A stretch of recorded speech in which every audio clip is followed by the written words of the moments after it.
Ladies and gentlemen, welcome back to Talking Big with Donald Trump, the number one podcast in the world. It's huge. Today we have a very special guest. He's a pirate, a captain, allegedly, and frankly, a guy who could probably learn a few things about winning. Please welcome Captain Jack Sparrow. Thank you, thank you. Pleasure to be aboard, Mr.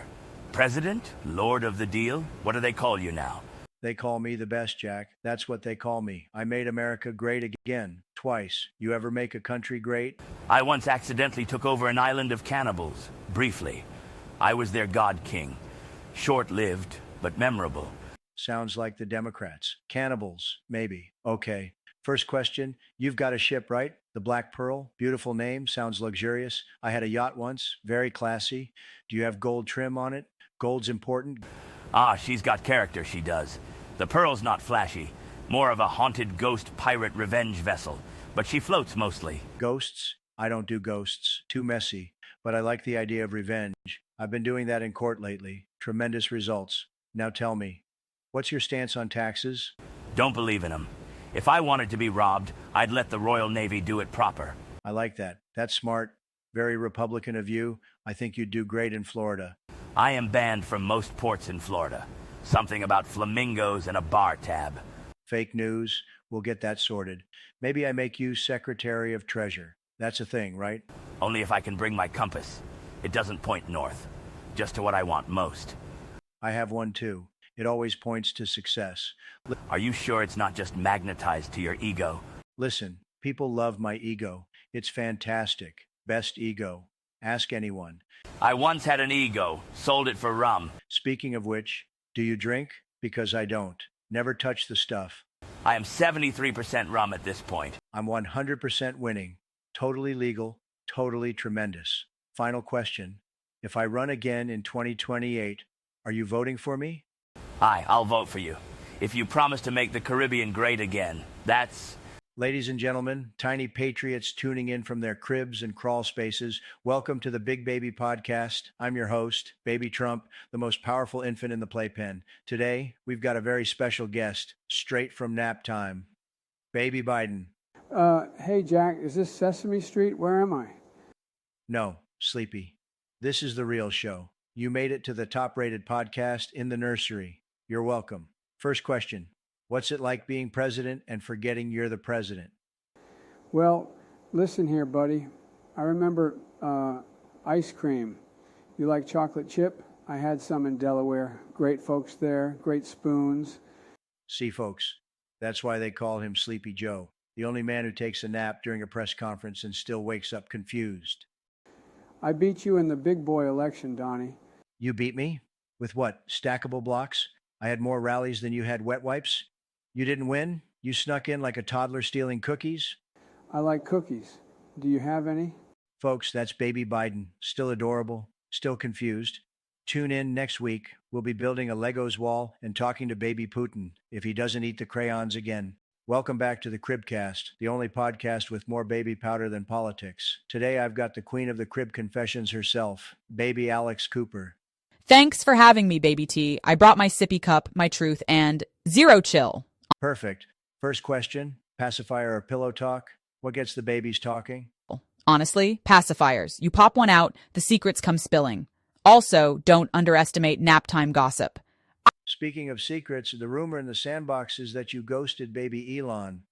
I didn't ghost him. I left him on Goo Read. Big difference. Fair. I once blocked Baby Biden for stealing my graham crackers. Sounds presidential. Only the best. Now, what's your advice to babies who feel lost in the playpen of life? Two things. Stay messy and always crawl toward the chaos. That's where the best stories are. Iconic. Final question. Do you think I would crush on your show? Oh, 100%. You've got the drama, the delusion, and the diaper. You're made for it. Thank you. Thank you. I am the moment. And that's it for today, folks. Tune in next time when I expose who's really stealing snacks in daycare. Baby Cooper, any last words? Only one. Goo for greatness. Welcome back to Bunker Talks, the number one podcast in America and maybe Mars. Today's guest, the baby billionaire of batteries himself, baby Elon Musk. Hi, I came here in a stroller powered by solar panels and rocket fuel. Wow, mine runs on McNuggets and executive orders. So Elon, let's talk Twitter. You bought it, renamed it X. Why not Z or Baby T? I wanted to remove all vowels, simpler, pure chaos, like toddler brainwaves. Interesting. I also removed vowels once from the Constitution. That explains your policies. So tell us, what's next? Mars colony? Baby bots? Tesla pacifiers? I'm building AI-powered crib assistants. They sing lullabies and fact-check bedtime stories in real time. Sounds fake. I only trust Fox and Friends and my teddy bear. But Elon, real talk, do you even sleep? Not unless I reboot. Me neither. Naps are for Democrats. Sleep is a socialist construct? Yeah. I love this kid. You're like if a calculator drank Red Bull. Final question. Will you let me build a Trump Tower on Mars? Yes, but only if it's biodegradable. Deal, folks, that's a wrap. Tune in next week. Joe Biden stops by for a nap and a pudding. Until then, keep your rockets close and your Wi-Fi closer. President, on a separate topic here, President Biden, of all people, spoke to the New York Times over the weekend. He did not speak to them on the record during his time in office at all, but he spoke to them recently. And he defended his use of the auto pen and said that he signed off on every decision.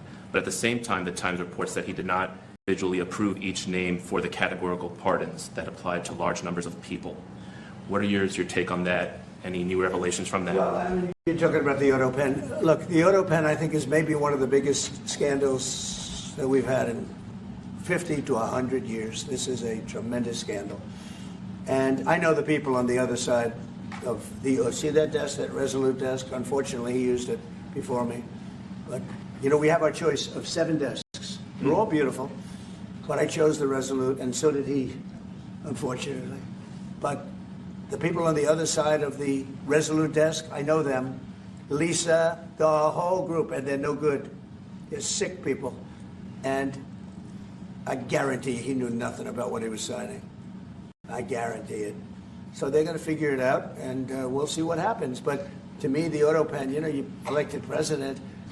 You know what the auto pen is supposed to do? Sign thousands of letters from young people that write. We get thousands of letters a week, Susie, right? Thousands. I mean, tens of thousands sometimes. I look at a room, there's a room where we have many, many people working, responding and sending letters back. That's what an auto pen's supposed to be. To write to a young 7-year-old boy that writes to the president and he wants to be president someday and he loves America. That's what the auto pen's supposed to be. It's not supposed to be for signing major legislation and all of the things.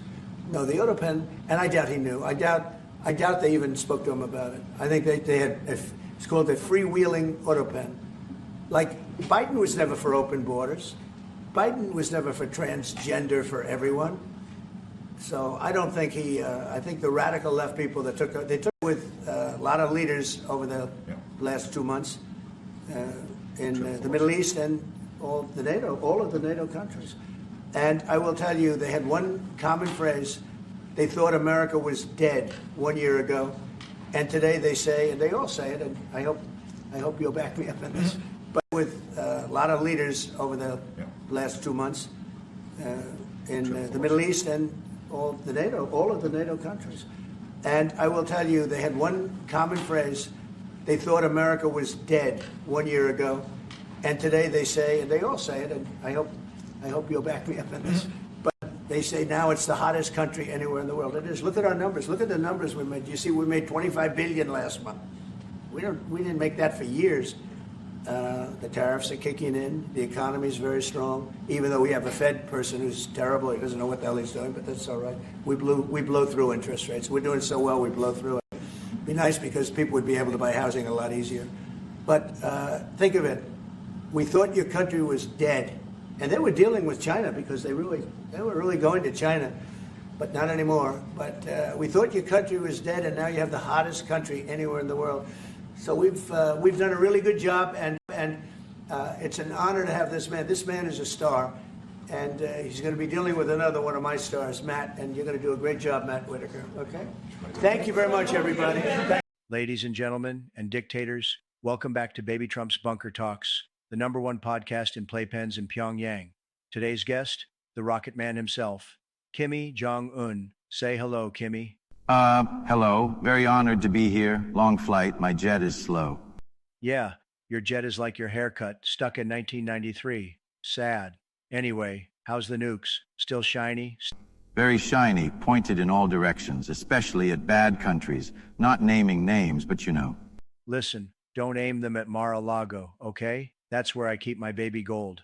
But I gotta say, we had a moment, Kimmy. I wrote you letters, you wrote back. It was like Tinder for tyrants. Yes, very romantic. I keep letters under my missile launcher. Beautiful. Now tell me the truth. How many burgers can you eat in one sitting? 11, I eat McDonald's with chopsticks. Very efficient. Wow. 11? That's almost as many votes as I lost by in Wisconsin. Fake numbers, by the way. But hey, your hair. People say it's bold. What's the inspiration? Kim Possible? A Lego man? It is modeled after my father, and also a pineapple.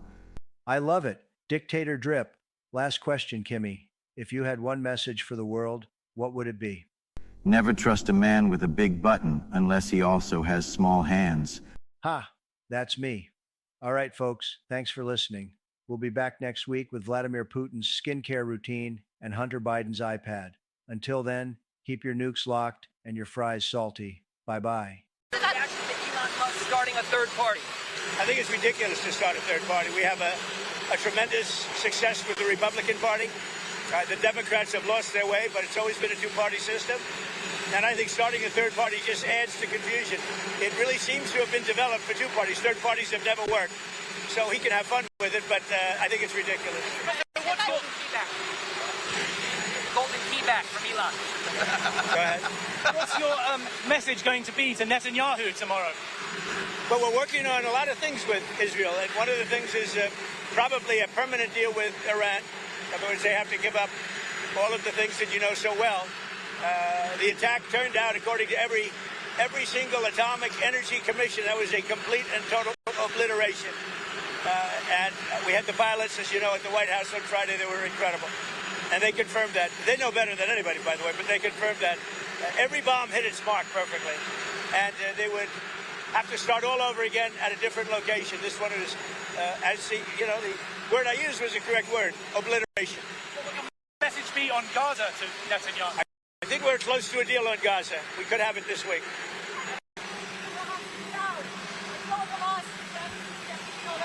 Yeah, I think there's a good chance we have a deal with Hamas during the coming week, pertaining to quite a few of the hostages. Yeah. You know, we've gotten a lot of the hostages out, but pertaining to the remaining hostages, quite a few of them will be coming out. We think we'll have that done this week. Mr. President, do the tariff rates change at all on July 9th, or do they change on August 1st? What are you talking about? Tariff rates, do they change on July 9th or August 1st? They're going to be... Are you investigating whether some of the cuts to the federal government left... Tariffs are going to be the tariffs. I think we'll have most countries done by July 9th, yeah. Either a letter or a deal. But they key vacancies at the National Weather Service or in the emergency coordination? No, they did not. They did. I'll tell you, if you look at that what a situation that all is, and that was really the Biden setup. That was not our setup. I wouldn't blame Biden for it either. I would just say this is a 100-year catastrophe, and it's just so horrible to watch. Are you planning to visit Texas, Mr. President? Probably on Friday. We wanted to leave a little time. I would have done it today, but we'd just be in their way. Probably Friday. Mr. President, have you been briefed on the ship that was hit in the Red Sea? Do you know if the Houthis attacked that ship today? We'll give you a report sometime tonight or tomorrow. The D.C. City Council has not approved a new stadium for the Commanders. If they don't approve it, will you step in? Well, we'll see what happens. I've been looking at the deal, and I don't blame them. It's a very important piece of property. It's a great piece of property, so we'll see. But if I can help them out, I will. Ultimately we control that. The federal government ultimately controls it, so we'll see what happens. I saw the plans. I saw the stadium. The owner's very, very successful and a very good man. I know him a little bit. And it would be a great place for the NFL to be there, I can tell you that. So if they want to negotiate a little tough, that's okay with me. And I shouldn't say this because it's politically incorrect. She said, she's beautiful, and you are beautiful. I'm not allowed to say that, that could be the end of my political career, but I'll say it anyway. But you are beautiful, and you're beautiful inside. So I wish I had more reporters like you. So Ariana, please. Why don't you come up here and talk so they can see? Sure. That'd be great. Thank you very much. Thank you, Mr. It's a great honor. Thank you, Mr. President. So, as Caroline has mentioned, President, first of all, I want to let you know that I'm the only African reporter accredited here at the White House and I cover for the entire continent. So I just arrived from Congo, Democratic Republic of the Congo, yesterday. I went to see firsthand how the people is feeling and the president's message, President Felix Tshisekedi, about this upcoming peace deal. And let me tell you firsthand what I witnessed myself. I spoke with the people on the street. I spoke with youth. They know your name. They know that a president named President Trump is working hard to finally bring peace to the country. I saw hope. They have hope now for a better day in Congo. They see what you're doing as a future, better future for Congo. And I had a opportunity to sit down with President Felix Tshisekedi for an interview because I want to understand his mind, what he's thinking, his feeling about everything that your administration is doing. And he told me firsthand that for many years, many American presidents overlooked this conflict. They didn't do nothing. Even myself, I covered President Biden's administration. I pressed many times about this conflict. People are dying in Congo. This country has so much potential, but they need help because this war is destroying the country. Right. They never gave me any answer. And he told me, President Tshisekedi, that you have no idea, he's very thankful for what you're doing, for what your administration is doing. Not only him, the entire Congolese people. They see that finally they will have hope. And President Tshisekedi also mentioned at the end of my interview that when peace finally comes to the Democratic Republic of the Congo, he's thinking to nominate you as a Nobel Prize Peace because he said you deserve, you have been working to bring peace in the world, not only at the Congo, and he's very hopeful to meet you in the future. That's so nice. Boy, and that's so beautifully stated. And Caroline said, number one, she did say, and I shouldn't say this because it's politically incorrect, she said, she's beautiful, and you are beautiful.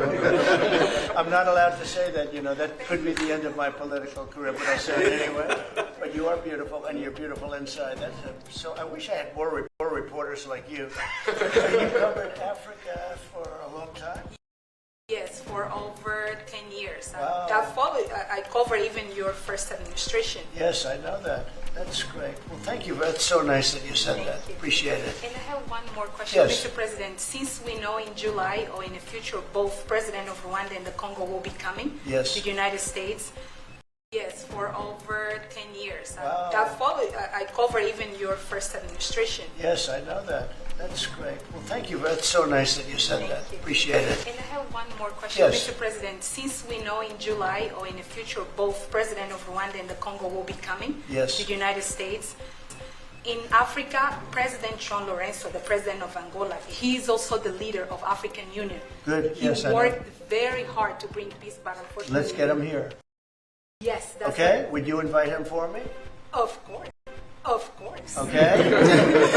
No, well, I know that he works very hard, and he's the head of essentially the union. So the union all over Africa, not the kind of union that we have. This is the union all over Africa, and I'd love to have him. So you'll let him know. Of course, okay? Mr. President. Thank you very much. Thank you. Good. Now you go back to where you belong, right? That's great. That's a great job. It's real knowledge and real heart, too. Congratulations. Okay. Sir, Mr. President. Go ahead. With the glasses, gentlemen. Go ahead, please. Go ahead. Thank you, Mr. President. So, are you going to cut funds in the sanctuary states, like, for instance, California? They keep supporting illegal immigration, and then these people work under Yeah, we're the giving table. them a hard time. And also, if a foreign policy question... I mean, they don't have a governor in California. They have a man that wants to give away everything to people that nobody's seen before.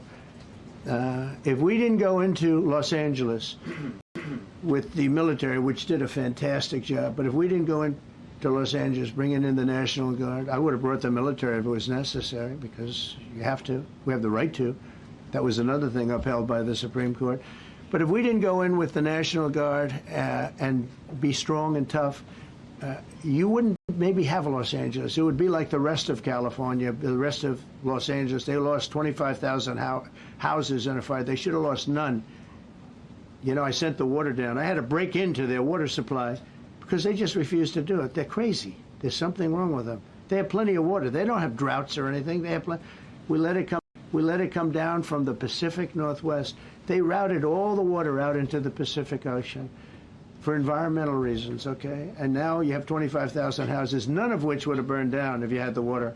They didn't have water. They didn't have water for the fire pumps. They didn't have water in the sprinkler systems that people put in. So the answer is we're going to work with governors. We're going to work with radical left Democrats and Democrats, and we're going to make it good for everybody. We'll have to stop the crime in those. In the case of the cities, I think I can say just about all cities with heavy crime are run by Democrats. $1 trillion. And I got to tell you, I want to thank Republican congressmen and women because what they did is incredible last night. And the Senate, the Republican Senate, we got, not with all of the things we did with the tax cuts and rebuilding our military, not one Democrat voted for us. And I think we use it in the campaign that's coming up, the midterms, because we got to beat them. But all of the things that we've given, and they wouldn't vote only because they hate Trump. But I hate them too, you know that? So it's sort of, I really do, I hate them. I cannot stand them because I really believe they hate our country. You want to know the truth? But it kicks illegal aliens off of Medicaid and food stamps and allows us to hire 3,000 new Border Patrol agents and 10,000 new. No, I didn't speak to the president today. What do you? Any reaction to the news you put on? No, look, we'll continue to conduct these complex negotiations in the best interest of Canadians. It's a negotiation. To your Truth Social post on Canada specifically, why are you deciding to end trade talks with Canada, and what rate are you looking to set?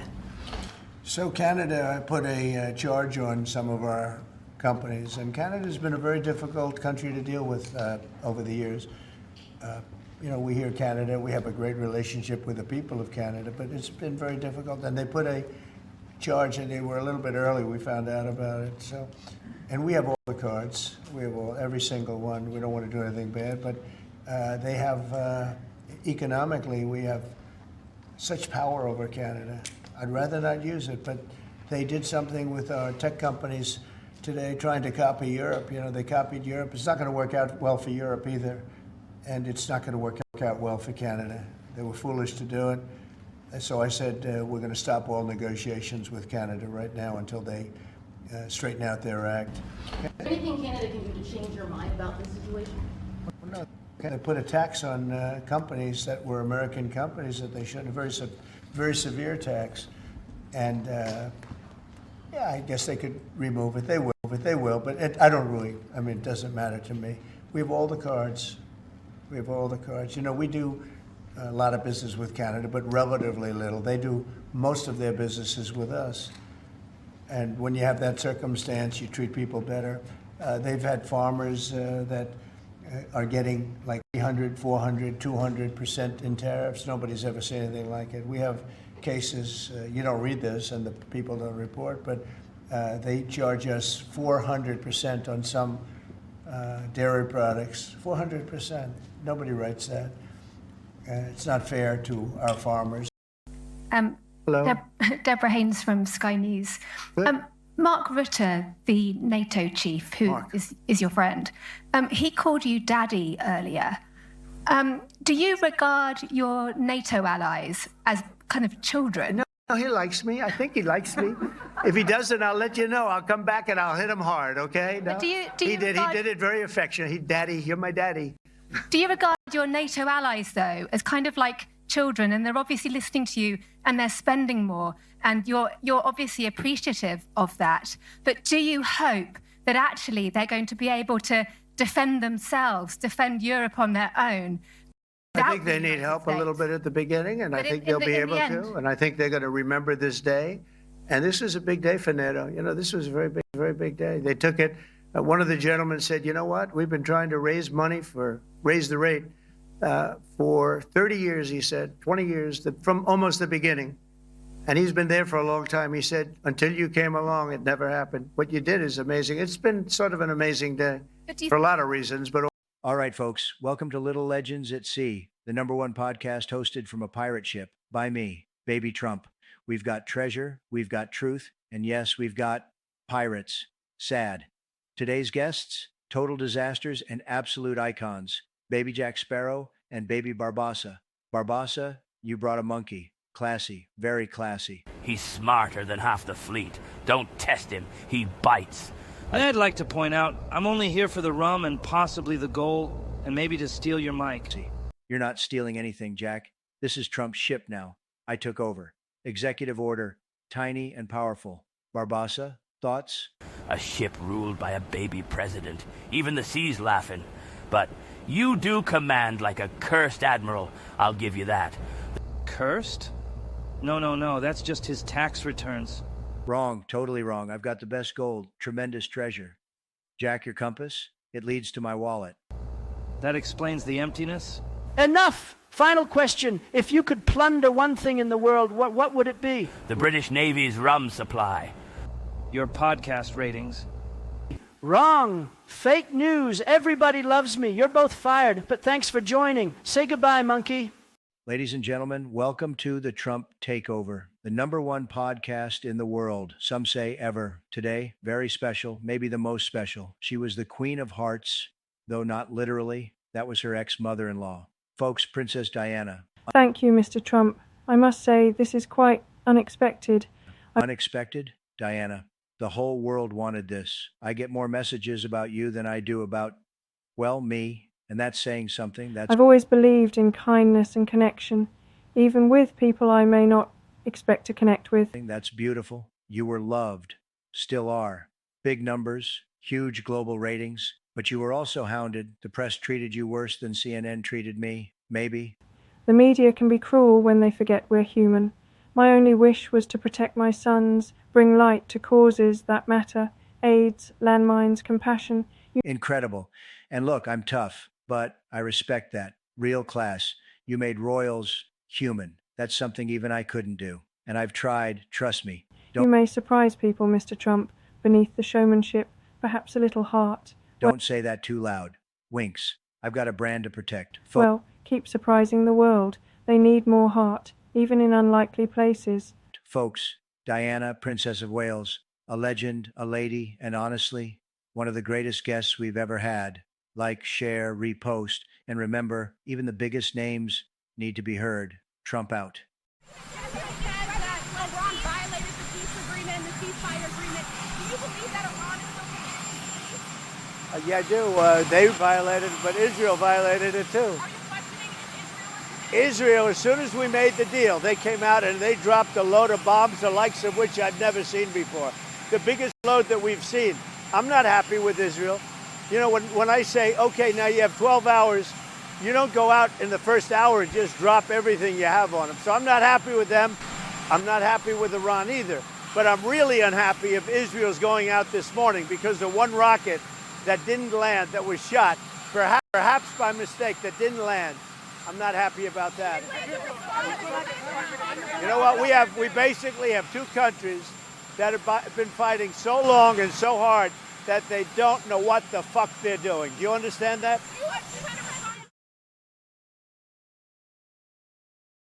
Do you want to take a couple of questions, Governor? Would you want to do that? Do you want to? Sure. Is the press going to be respectful of this event, this horrible event, this horrible tragedy? Please, yes. Go ahead, please. Marissa Haas here with CBS News Texas. Several families we've heard from are obviously upset because they say that those warnings, those alerts didn't go out in time, and they also say that people could have been saved. What do you say to those families? Well, I think everyone did an incredible job under the circumstances. This was, I guess Christie said, a 1 in 500, 1 in 1,000 years. And I just have admiration for the job that everybody did. There was just admiration. Only a bad person would ask a question like that, to be honest with you. I don't know who you are, but only a very evil person would ask a question like that. I think this has been heroism. This has been incredible, really, the job you've all done. It's easy to sit back and say, oh, what could have happened here or there, you know. Maybe we could have done something differently. This was a thing that has never happened before. Nobody's ever seen anything. I've never seen anything like this. I've gone to some real bad ones. I've never seen anything like this. So I admire you, and I consider you heroes and heroine, and I think you've done an amazing job. Welcome, everybody. This is President Donald Trump. Today, I'm talking with Prime Minister Shahbaz Sharif of Pakistan, a very smart leader, very strong, doing big things for his country. Shahbaz, great to have you. Thank you, Mr. President. It's an honor to be here with you. We've got a lot to talk about: leadership, business, and how our countries can work together. Pakistan is a huge place with huge potential, right? Absolutely. Pakistan is rising. We're focusing on infrastructure, energy, and economic reforms to build a stronger future. That's the spirit. America's all about getting things done, making deals, creating jobs. Same with you. Leadership means results. I agree. Our people want progress and stability. Cooperation between the U.S. and Pakistan is essential for regional peace and prosperity. Couldn't agree more. We want to see Pakistan succeed. Strong partners, strong trade, strong security. When we both win, the world wins. Exactly. Our relationship can create opportunities not just for our countries, but for the entire region. Leadership is about being bold, taking action, and delivering. Shahbaz, keep up the great work. America is watching, and we support your efforts. Thank you, Mr. President. Together, we'll build a better future for both our nations. That's right. To all listening, leadership, cooperation, and strength are what make countries great. Thanks for joining us. Stay strong and keep winning. Ladies and gentlemen, today on the Trump Talks, I have with me a man who steps always in the headlines. Some love him, some fear him. Vladimir Putin. Welcome to the show. Thank you, and I don't usually do podcasts, but for you, Donald, I make an exception. You've been called a dictator, a strong man. Some say you're dangerous. Others say you're just protecting Russia. What do you say? I say power is misunderstood in the West. I do what is necessary for my country, not for approval. Necessary? Invading countries? Silencing voices? Is that necessary, Sep? Be honest now, people are listening. America has done the same. Iraq, Afghanistan. You call it freedom. We call it interest. Maybe we're not so different, Donald. Maybe, but I never jailed journalists. But you banned Twitter accounts of people. Banning Twitter accounts is nothing compared to banning elections, Vlad. At least in my country, people pretend they have a choice. Pretending is what America does best. At least in Russia, we don't lie about the game. If this episode made you uncomfortable, good. That means you were listening. You gotta be more thankful. Because let me tell you, you don't have the cards. With us, you have the cards. But without us, you don't have any cards. Welcome to Trump Baby Sep's Fire and Fury Hour. The best podcast, folks. The best. Today we have so-called C-strongman C-stepped, Baby Putin here. And let me tell you, folks, he C-steps weak, sad. Donald, you talk big for man who still needs bedtime story. Listen, Vlad, my nuclear button is you bigger than yours. Everyone says so. Mine works. Fake boom. That was a China-made toy. I have the real one. Gold, tremendous, made in Trump Tower. Then press it. A very nasty question, folks. Very unfair. Maybe later, after nap time. You are baby who cries when Binky is taken. Oh yeah. Well, you supper a low-energy napper. I heard you still use a nightlight. At least I do not need adult diaper for tweets. Vlad, what if we both press it? Then world goes. Night night. Great show, folks. Tune in next week when I interview Rocket Baby Kim if he steps not grounded. Next time, bring better snacks. Folks, welcome to Bunker Talks. I'm your host, Baby Trump, and today I've got a very special guest, the littlest rocket man himself, Baby Putin. Privet, Donald. Is this nap time? Nope. Big talk time? Let's get honest. My 50-day peace ultimatum, end Ukraine war, or face giant tariffs. What's going on, kiddo? Well, power naps are important, but Russia's goals not changed. We stay. No NATO. 4 regions ours. 4 regions? That's like hogging all the toys. I said peace. You ignore. Now tariffs looming? 100% secondary? Ouch. We like playing tough, but maybe talk later. Not ready. Maybe Ukraine also talk first.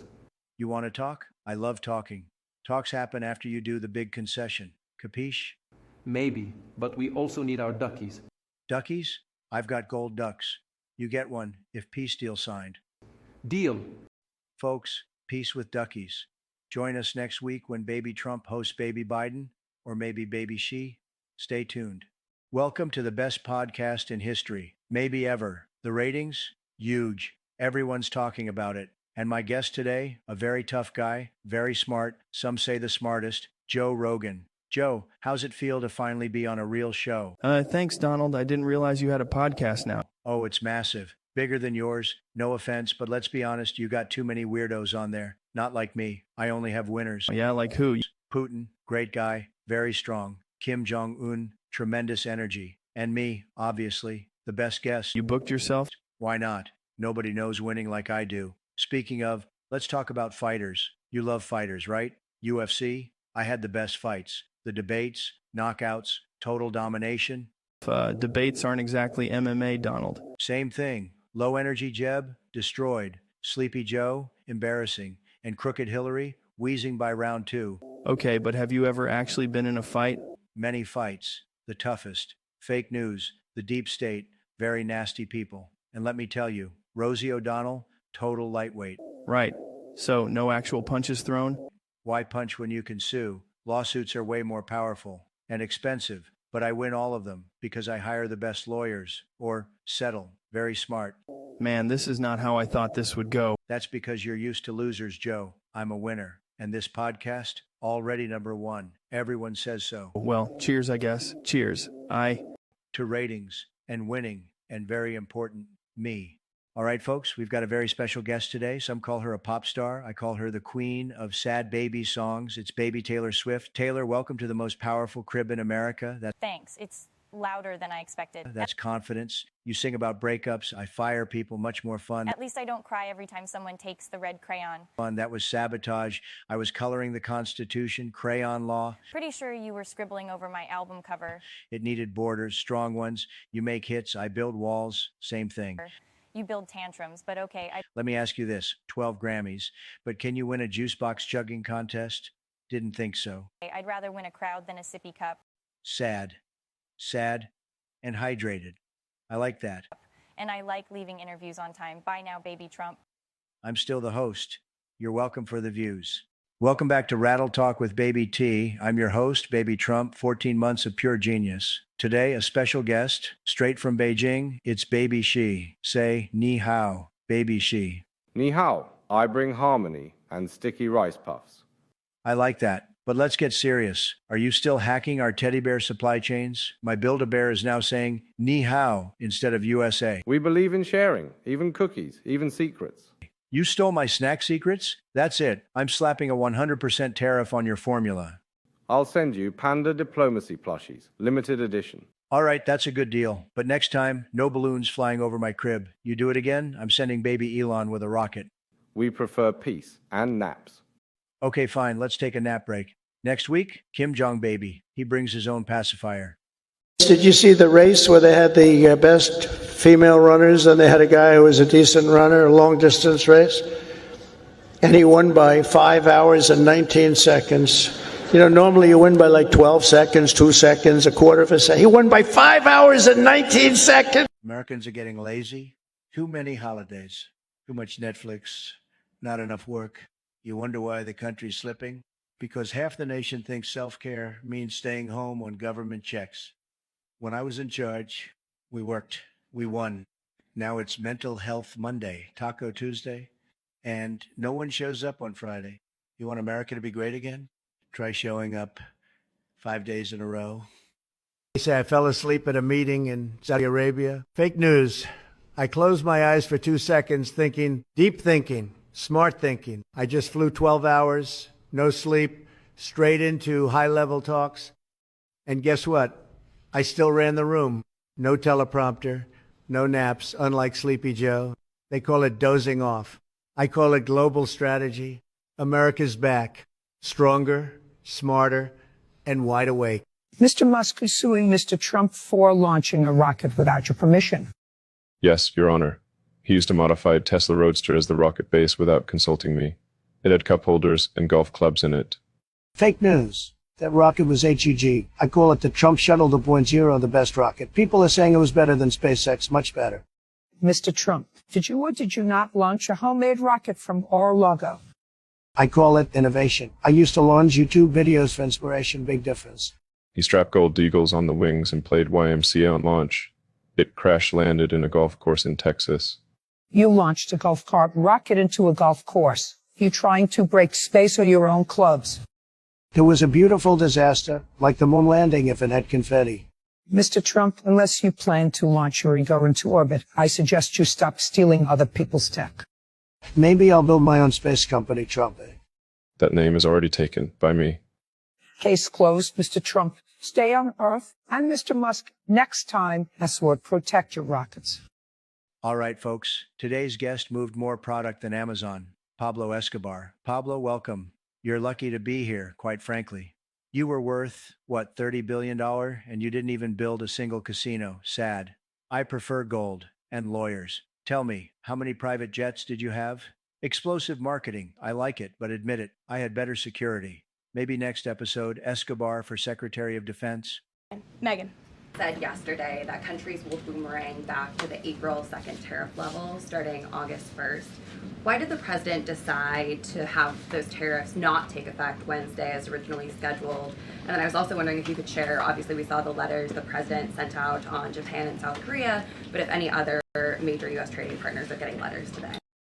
Sure, yes, I can confirm. In fact, I have those letters. If you could get me the folder with the letters in them, Liz, they're right in the previous office. I have the signed letters that went out to both South Korea and Japan today. And there will be approximately 12 other countries that will receive notifications and letters directly from the President of the United States. And weeks ago, I stood at this podium and I told all of you that the President was going to create tailor-made trade plans for each and every country on this planet. And that's what this administration continues to be focused on. The President will also sign an executive order today delaying the July 9th deadline to August 1st. So the reciprocal tariff rate or these new rates that will be provided in this correspondence to these foreign leaders will be going out the door within the next month, or deals will be made. And those countries continue to negotiate with the United States. We've seen a lot of positive developments in the right direction, but the administration, the president and his trade team want to cut the best deals for the American people and the American worker. That's what they're focused on. And in the effort of transparency, these letters will continue to be posted to Truth Social, so you can enjoy them yourself. Go ahead. Thanks, Caroline. Just about the visit of Prime Minister Netanyahu today, I was just wondering why that is not open to the press. Previous visits by him, we've had Oval Office press conferences. Does that reflect somehow the kind of sensitivity of this particular visit? No. We're having a private dinner. There's many important matters that are obviously ongoing in the region, as you know. The utmost priority for the president right now in the Middle East is to end the war in Gaza and to return all of the hostages. Also, as you know, there was a ceasefire proposal that Israel supports that was sent to Hamas, and we hope that they will agree to this proposal. We want to see all of the hostages released. That's on the top of the president's mind, so that will be discussed, as well as the many other positive developments we've seen in the Middle East. I want to go back to the trade deals. As you see, we have these beautiful letters that the president has signed. This one is to the President of the Republic of Korea, original signature on that, and these will be mailed. And then here we also have another letter to the Prime Minister of Japan as well. Both countries will be receiving a 25% tariff rate effective on August